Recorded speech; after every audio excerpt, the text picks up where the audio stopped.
Welcome back. Now, as said from before, we investigate the shocking revelations by Nigerian investigative journalist David Hundeyin, who recently exposed an attempt to bribe him with 800,000 naira to smear the Dangote Refinery.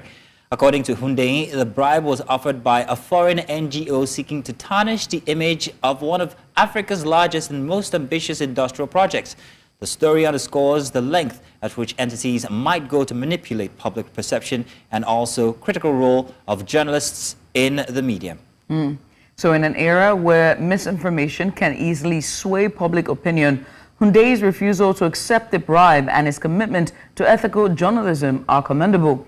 But these incidents raises important questions about the integrity of information circulating in the public sphere and the pressures faced by journalists in their pursuit of the truth. The Dangote Refinery, a symbol of economic progress for Nigeria, has now become the vocal point of a sinister plot that could have far-reaching implications. So as we unravel on both sides this story, it's essential to consider the broader context in which these events are unfolding. What does this attempt mean, and how exactly did this interaction go between our guest today and whichever NGO this was?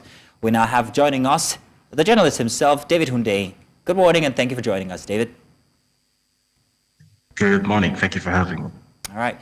David, first off, we saw your very lengthy X post up on X, and it was very alarming, to say the least. 800,000 naira for a story on the Dangote Refinery. I'm going to come back to that figure, but first give us your account of how you were approached by this INGO. Okay, so someone reached out to me on Twitter, X as they call it now, with a direct message asking if I'd be open to doing an analysis piece on the Dangote Refinery. Now, that in itself is not such a rare occurrence. It's quite fairly common for actors within several media and NGO spaces to reach out to me asking if I'm open to, or if I'm available for a commission piece. It's quite a common thing. But in this instance, something about the wording of the way this message was presented sort of struck me as awe. It almost seemed as if, well, not almost, it seemed as if the person didn't want this to become public. The fact that there was some sort of communication between us, and it almost seemed like it was sort of a hush-hush thing. And if you're open to this, there was lots of that insinuation that there's something about this that is in some way secret or implied to be secret. So I accepted the offer. I said, okay, cool, send me an email. So they sent me a brief. And when I opened the brief, which I shared the document with you, it then very quickly became clear why this communication was done in such a shady manner, because unlike a regular brief for a commission piece, where essentially the only thing that is presented to the writer is maybe a suggested headline and maybe one or two paragraphs of suggested themes or whatever in the story. This was a full and comprehensive outline of what the story was meant to be, who the sources in the story are meant to be, how those sources should be cited, how certain things should be framed and worded. This was a story where I was essentially just supposed to color in the blanks, fill in the gaps, and put my name on it. And it also became very clear that this story was intended to use the language of environmental activism and concern about climate change and Nigeria's energy transition commitments and all those related things, to essentially discredit the existence of Dangote Refinery, to say that this refinery basically shouldn't exist, that something is wrong with the existence of this refinery. So I'm sure you're going to show the viewers the first line of this brief document, where something along the lines of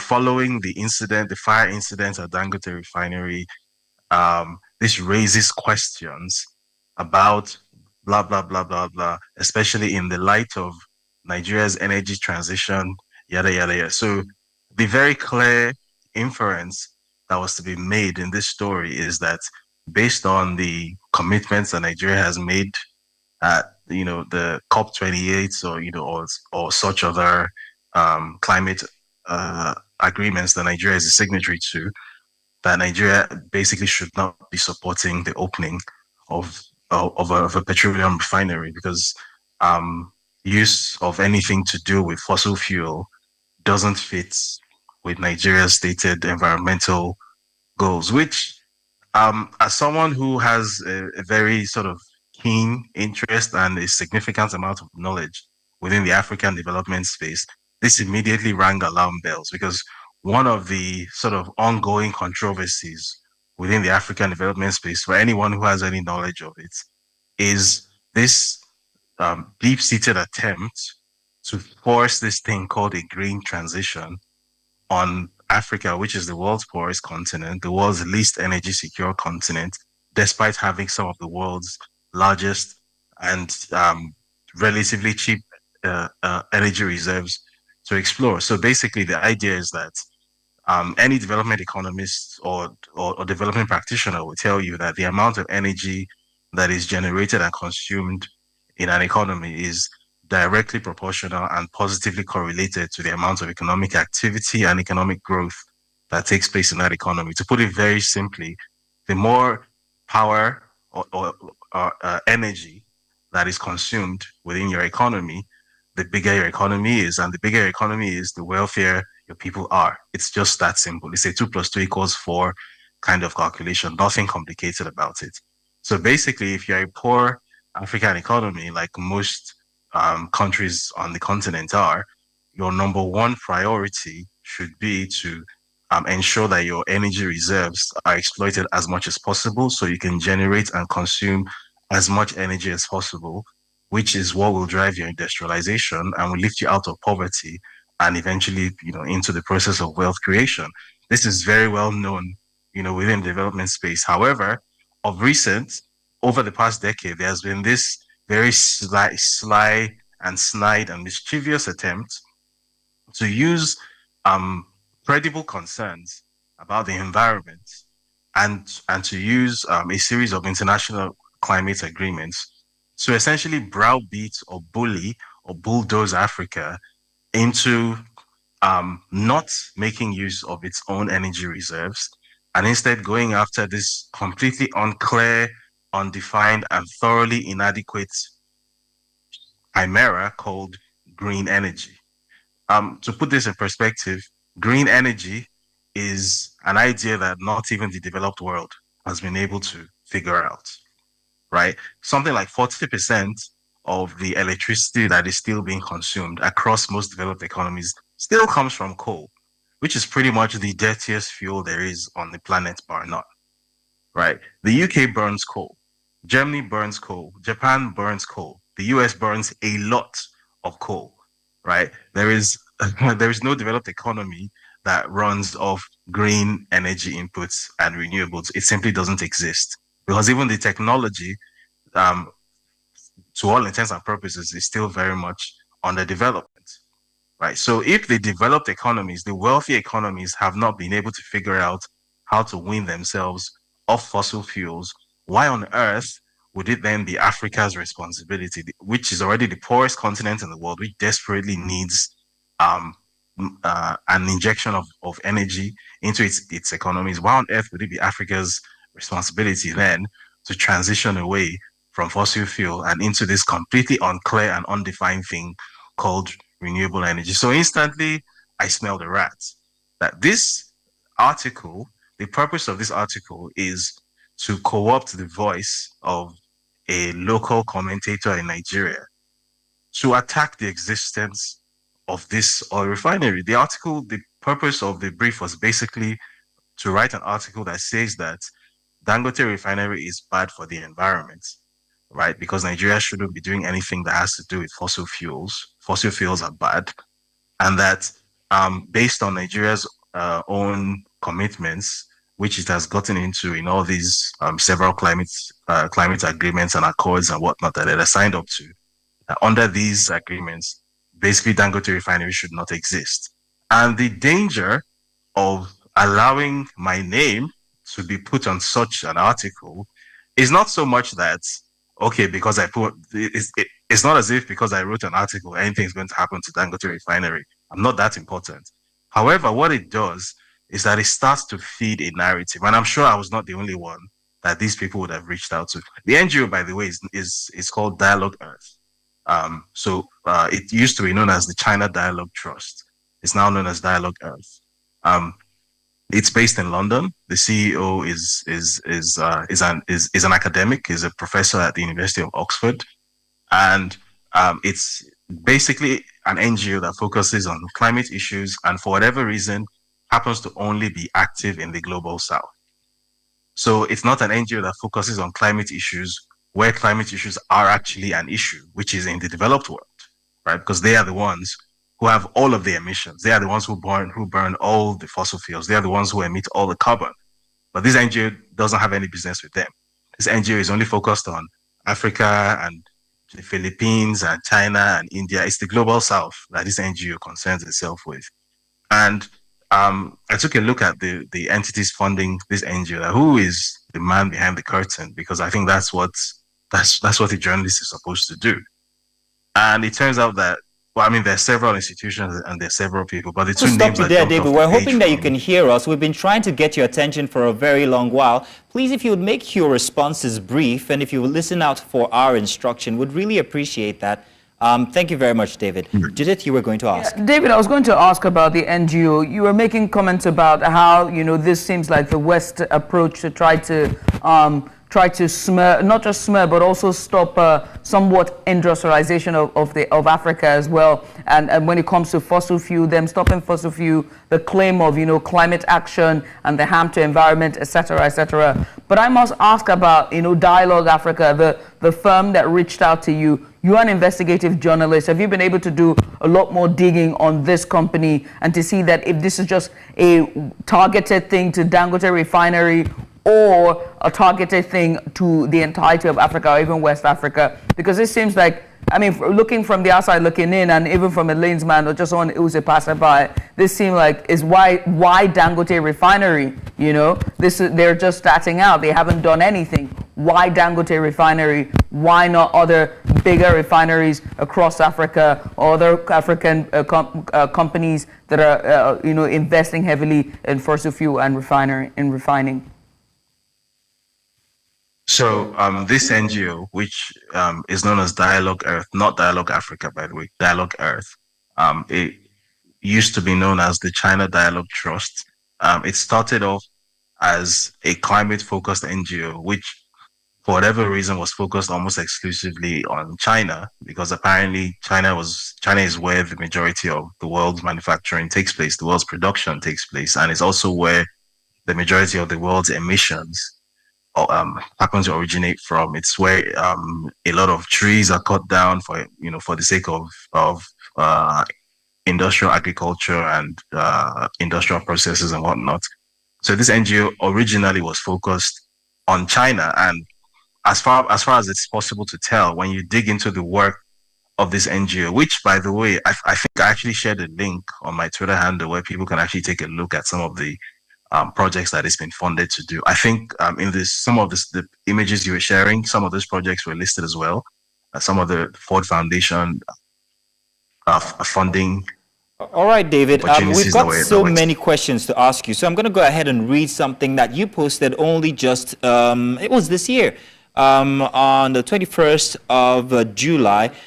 This was your response to a post where Dangote had said, I am no longer interested in going into steel development. I'm not the only Nigerian. There are Nigerians that may even have more cash than I do. They should go into that area of business. Now, your response was, Aliko Dangote is a crony capitalist whose parasitic practices stunts the economy instead of growing it. That is true, you said. However, the ongoing extrajudicial destruction of the Dangote business organization by the Tinubu regime is not at all something to celebrate. Now, you spoke very harshly, quite frankly, about the Dangote industries here in the streets. So why all of a sudden this, what seems like support for them, or at least not wanting to tarnish their image because of a certain bribe, the allegations that you're bringing against this Dialogue Earth NGO? Why the 180? So again, so it's not a 180, but again, this is something much bigger than Dangote. Now, I obviously have certain opinions. I hold certain opinions about Dangote's business practices, and those opinions have not changed. It is still very much something that uses the levers of crony capitalism to build monopolies. That is still true. However, that being said, this refinery specifically is, objectively speaking, an important piece of national infrastructure. If Dangote hadn't built a refinery, someone else would have had to, because Nigeria's basic economic problem still is that it exports raw materials cheaply and imports refined products at a more expensive price, which means that we're perennially running at a deficit and our currency is perennially sliding, right? So for such a refinery to exist and to function means that dynamic will be reversed, which is in Nigeria's economic interest, which is in my economic interest. Okay. So the fact that someone that I happen to have an ideological difference with is running that refinery, frankly, isn't really that important right now. There are bigger things at play. Bigger things at play. Speaking of bigger things at play, there have been criticism. You know, there's been quite mixed reactions from analysts and critics alike who have reacted to this news since you broke it yesterday or the day after. And many have, called you out saying that you claiming that you were offered 800,000 naira, which is about $500, to undermine the billions of dollars worth of Dangote Refinery seems untrue, unfetched, seems miserly for a journalist of your repute, or as you purport to be. What would you say to those criticisms?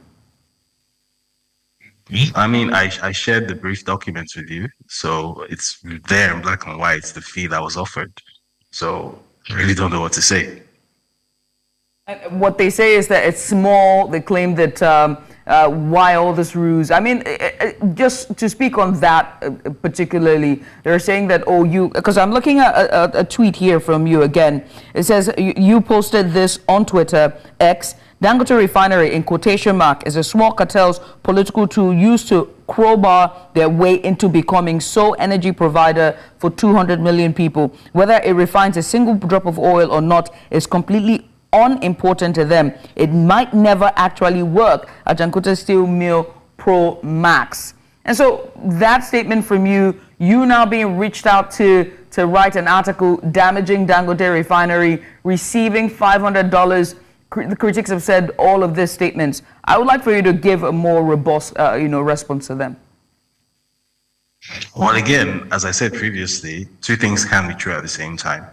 I do have certain opinions about the business practices and the business model of the wider Dangote business organization and Dangote Refinery. And at the time that I wrote that tweet, it was still very much in question as to whether there was in fact going to be a functioning refinery. The context there is that when the previous president left office, I believe it was on May 26 last year, this refinery was commissioned, even though it was very clear that it was nowhere close to being completed. I mean, I had people who worked there, and it all seemed like there was a lot of political gamesmanship going on. So that was the context for that tweet, that there's something else at play here. However, to Dangote's credit, the truth is maybe it's not refining PMS yet, which is what everyone is waiting for, but it has actually refined fuel. So it's been putting out gas oil, and it's been putting out, I think, jet fuel, and to a lesser extent, diesel for quite a few months. So it is functioning, and not just functioning, it has also started making an impact even in the European market. So the dynamics of the situation have changed. So putting that into context now, seeing that it's no longer just a piece of a promise in the middle of nowhere, but it's now actually producing something, and it's actually making a dent in that economic dynamic that I described earlier. And then at this moment in time, this NGO suddenly chooses to reach out to me to write something that could be used as part of like a narrative astroturfing effort. But David, would you say that would you say that, well, judging from precedents, you writing against the Dangote refineries from before perhaps attracted this NGO to your writing, and perhaps maybe that's why they reached out to you? That's one. On the other hand, have you been reached out to, whether before you put out this information or after you put out this information, have you been reached out to by the Dangote refineries or anybody representing Dangote refineries? So the answer to the first question is, I believe yes. I think the reason the calculation was made that maybe this person is going to be sympathetic to this project that we're trying to push is maybe because he has some personal vendetta or something against Dangote. So I believe maybe that's why they chose to reach out to me. Unfortunately for them, I've never had a personal vendetta against Dangote or anyone, you know, and I've always been very open about what my motivations are and where my interests lie. So here we are. And secondly, no one officially has reached out. Obviously, I have people that I speak to back channel, but in an official capacity, nobody has reached out to me now. Right. Now, I have to ask you, and this is about the steps after, when you declined, did you decline to put out this this article in your name and also to receive the money? Of course, you said you haven't, but then were there follow-up threats or incentives to lure you or to ensure that you align or ensure that you cooperate with the NGO? No, it's really not that. This is not a James Bond plot. It's simply that after receiving the email and reading the brief and instantly understanding what this is about and where this is coming from and what the motivation for this is, I instantly knew that there's no way I'm going to put my name on this sort of thing. There's no way I'm going to be part of this. And I really had nothing to say. I mean, I didn't even respond saying, okay, I'm not doing this, and this is why. I didn't feel like there was any need to explain anything to anyone. I just basically went and made it public. Right. And lastly, I asked this question earlier, but I have to ask you again because we're pressed for time and we really have to go. But with Dialogue Earth, have you seen the NGO make any move? I mean, you're an investigative journalist. Have you seen them make any move specific to other West African countries, or is it just Dangote Refinery and Nigeria? So they're very not quickly, because we're pressed for so time. much active in West Africa yet, but it must be noted, however, that the country office of this NGO that sent me this email is actually in Nairobi, Kenya, which, as I'm sure you know, is like the NGO capital of Africa. So I'm guessing they're more active. They're trying to become more active in the African space now. I don't think they have a foothold in West Africa yet because they're operating from Nairobi. But I think even just for the fact that this NGO, which has only just started becoming active in Africa, I am so sorry, opened. but I'm being told by the producers and director that we must end because we are out of time. It's a robust conversation we've had, and I want to say thank you very much for actually agreeing to be on the show here today to unpack this story which you released yesterday. Thank you very much indeed, David, and we appreciate your presence. Thank you for having me. Thank you.